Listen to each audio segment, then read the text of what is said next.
I've worked all of my life to live in Italy. We found this place, and now this is our place, and it means everything to me. I love that Tuscan food, it's about basic ingredients and the quality of them. It can take a long time. There's braised meats, there's slow-cooked ragouts and sauces and things. My husband is coming home tonight unexpectedly, so we're making a Tuscan-style meatball. We have to make sure they have flavor and moisture. No high heels when you're rolling a meatball. Look at this, you guys. It's kind of crazy, right? Boom! Food is a conduit. We make food to take us away to places we've never been and dream about going to. You just need your imagination and a couple of bucks, and you have a ticket to anywhere. So come on over. I love this place. I hope you do too.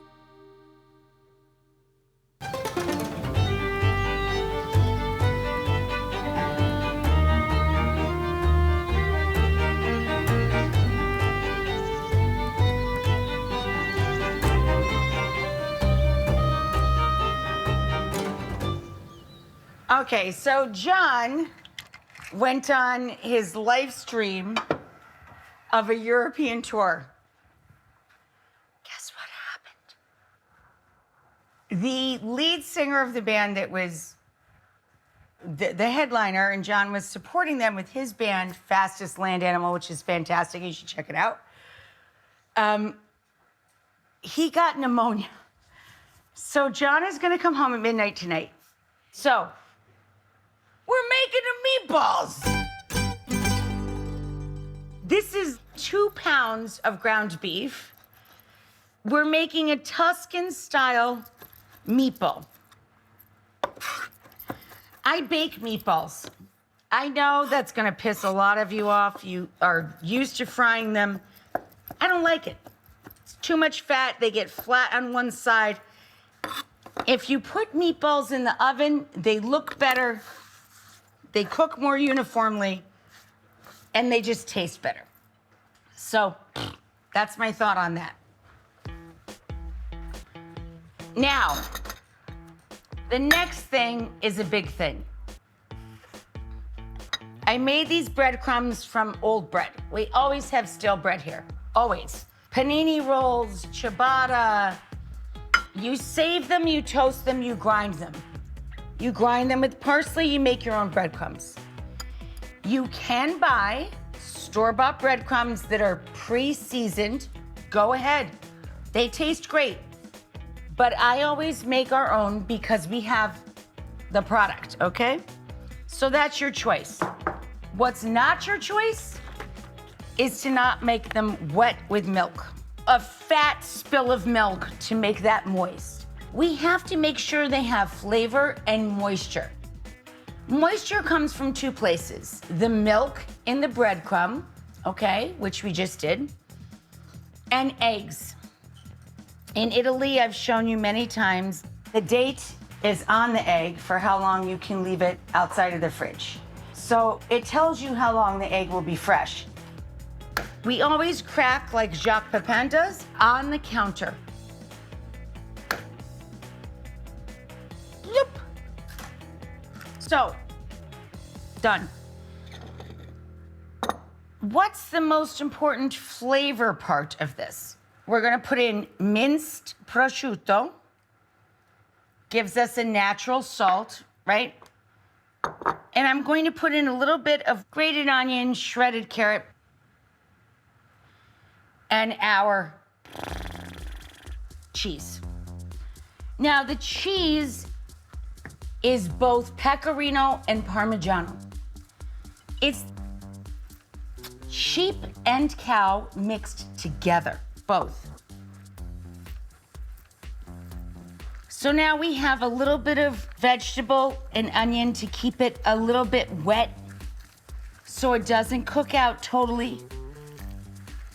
Right? You don't want something dry to come out of the oven. And we're just going to twist and bind all of this. It's a little bit gross to look at, I know. But it is what it is. Oh my God, I wish you could smell this. It's not cooked and it smells absolutely delicious and delightful. Maria, please come give me olive oil. We have to put olive oil into the dish so that the meatballs brown in the oven on their own. I don't fry them. I don't like it. It makes them too crispy. Maria, can you pour it? Because my hands are goop. Say one. Okay. Thank you. You have to work this through, and you want just enough to brown it. You don't want to ruin it. You don't want to make it soggy, but you want to make it flavorful. And again, I bake these because I don't want squishy flat bottoms. Look, if I could have a flat bottom in real life on my ass, sure. A flat bottom for a meatball, I'm not into it. Move along. Here's a fun tip. You take one piece the size of a quarter or $50, I'd call that a $50 actually. And we let a pan heat up just a bit and you taste it. How do you know what you're cooking if you don't taste it, right? So we let him cook out a minute. Let's move on. I'm gonna preheat the pan for the actual sauce. Now my husband actually prefers dumplings. When you cook meatballs only in broth and sauce, those are technically dumplings. They're not meatballs. You didn't fry them in oil, you didn't roast them in an oven. You're just cooking them in liquid.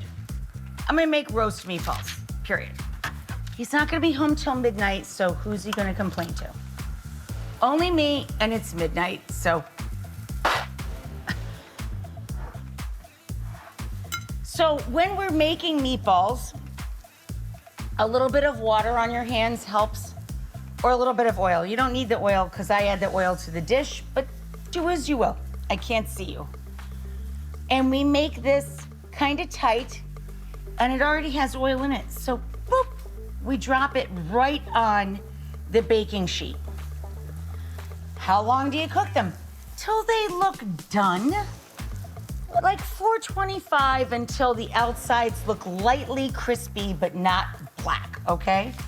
So you want a light, crispy brown vibe to it, but you want a little bit of their juice to come out in the sauce you're going to make in a couple of minutes. I'm just thinking about the shoes I wear whenever I know I'm gonna make meatballs. I wear meatball rollers.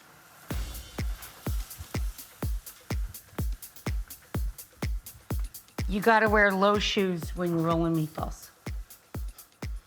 No high heels when you're rolling a meatball. Just is what it is. Oh, let's see how we're doing in the baby pan. Size of a quarter. Hello, little fella. Woo, that was exciting. Okay, let's pull you off.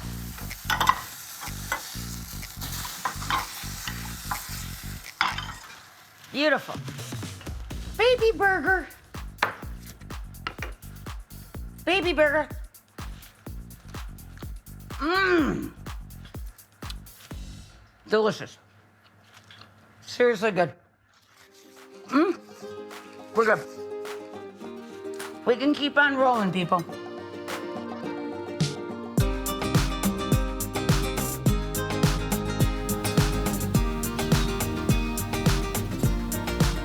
And we stir, stir, stir, stir, stir, stir, stir, stir.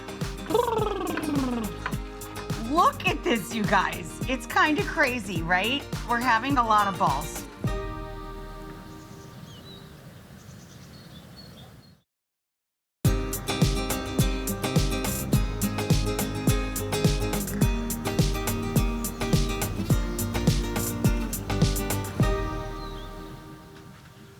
So we want our meatballs to stay round. And it's a lot less fat and a lot less bother to just throw them in the oven on parchment paper at a high temperature. So we have the oven at 425, and we're gonna let the balls roast until they're lightly browned evenly, okay? We want a little bit of their juice, of the flavor of the meatball to come into the sauce itself. So the sauce is carrot for sweetness, onion, and garlic. Just your basics in olive oil. And then I'm using up the last of a lot of different types of tomato paste. So tomato paste is just that. They bake tomatoes in the sun on boards is the origin until it becomes paste. Slam it together, put it in buckets or tubes, and there you go. So I have a little bit of sun-dried tomato paste left, which is super tangy, a little bit stronger in flavor than traditional tomato paste, okay? Whatever, use it up. And always when we use paste of any kind, you curl it up like a partner that knows how to use toothpaste in your bathroom. Always roll up the tube, right? So you don't waste stuff. Okay, so we have our onions, we have our garlic. What could we use? Maybe a little wine. Boop, boop, boop. A little wine. Have a little fun with it. The alcohol begins to cook off, but just so you know, alcohol never cooks off 100%. It cooks off close to it. It cooks off mostly. But when we say cook off the alcohol, it's never going to be 100%. But most of the alcohol in this will cook off, and it's just flavor we're working with. What is the flavor? When we cook with wine, we must cook with wine that we enjoy out of a glass. Even if you're not a huge wine drinker, if you don't enjoy the flavor of something before you concentrate it, you will hate the flavor when you do. You will certainly not enjoy it when it's concentrated in your dinner. And we can always just use stock, okay? In this case, we're making meatballs, so I'm gonna use beef stock. A little beef stock in there, and then a lot of passata. What is passata? Passata is tomatoes that are not cooked. They're fresh tomatoes that are peeled and shoved through a sieve. So this is truly fresh Italian tomatoes. For every batch of meatballs, I made a double, you're gonna use 1 jar, 3 cups of passata. Then what do? To this, all we do is add a little bit of basil, torn, and then turn it on low and just let it hang out. It's a party. Now, all we have to do is cook off the pasta. Good thing I have some. You won't believe this, but this is spaghetti made in Italy that I buy in New York City and bring back to Italy in my suitcase.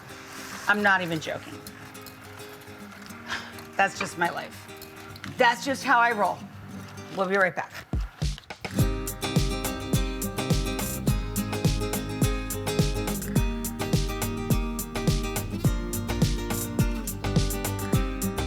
John's not even here yet, but I'm happy for him. I love my husband. He's a sweetheart, and he's gonna love these.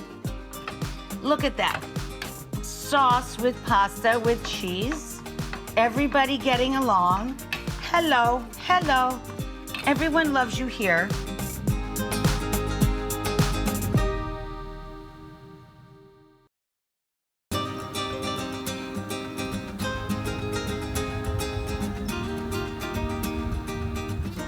All right, y'all ready? Okay, guys, so when we get the meatballs light golden all over, we take them out of the oven and drop them into the sauce. Why? Because we want some of their juices to fall into the tomato basil sauce. Maria's draining off the pasta. We have our reserved, the most important element of the dish at the finish is the starchy, salty cooking water to marry the sauce to the pasta. Always, always, always. We drop all of this in and let it finish in the tomato basil base just for a bit.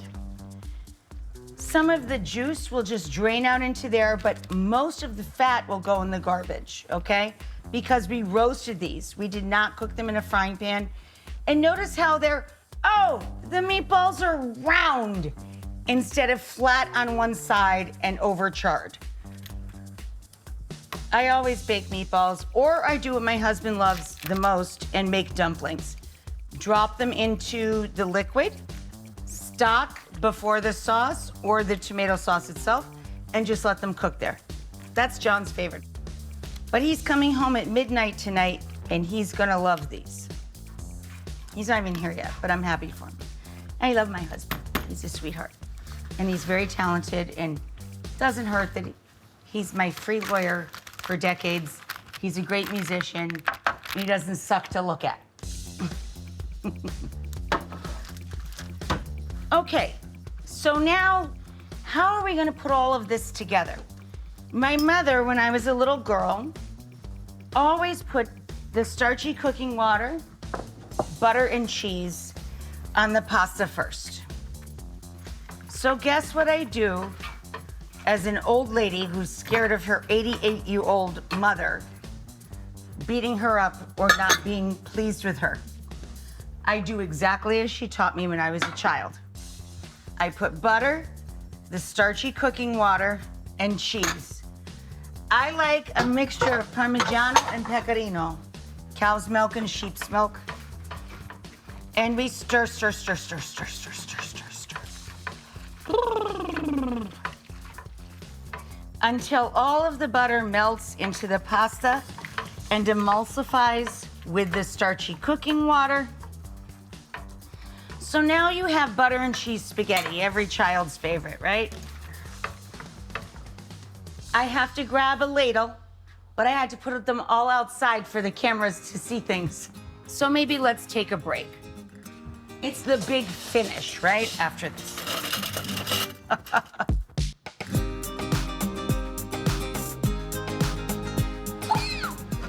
Holy macaroni. That's a throwdown right there. What?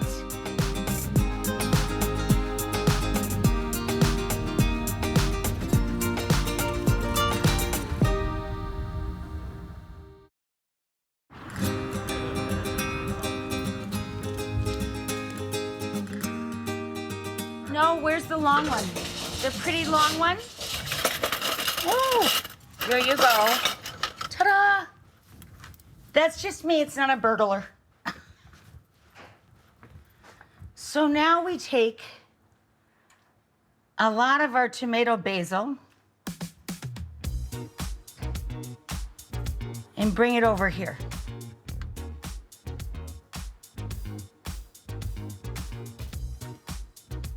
I know it's a little time consuming, but we want the meatballs to keep their integrity. So it is what it is. Here we go. Look at that. Sauce with pasta with cheese. Everybody getting along. Hello, hello. Everyone loves you here. Now we just chop a little parsley. A lot of people say parsley is not necessary. There's a lot of people online especially. You're just simply wrong. It's grassy, it's lovely, and it brightens anything, and it is green. I love it. Maria? What do you need? What do you need? Take this. Yes. With the mittens. Yes. Take the mittens. Put the pasta in the bowl, and I'll top it. Okie doke. I think I can handle this. Okay. Dump the whole shebang. Whole shebang going in. Okay. Okay. All right, we got it. Smells great. There we go.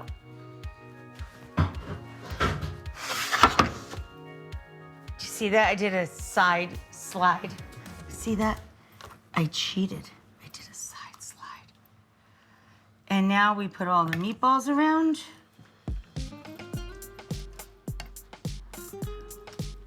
Look at this, you guys. It's kind of crazy, right? We're having a lot of balls. So now the big finish. Holy macaroni. That's a throwdown right there. What? And the garnish of parsley. Let's eat!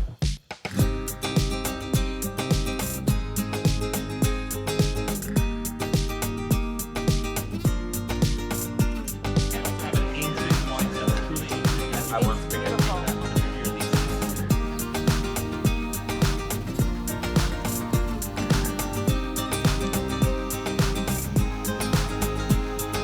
Great day, everybody. Thank you.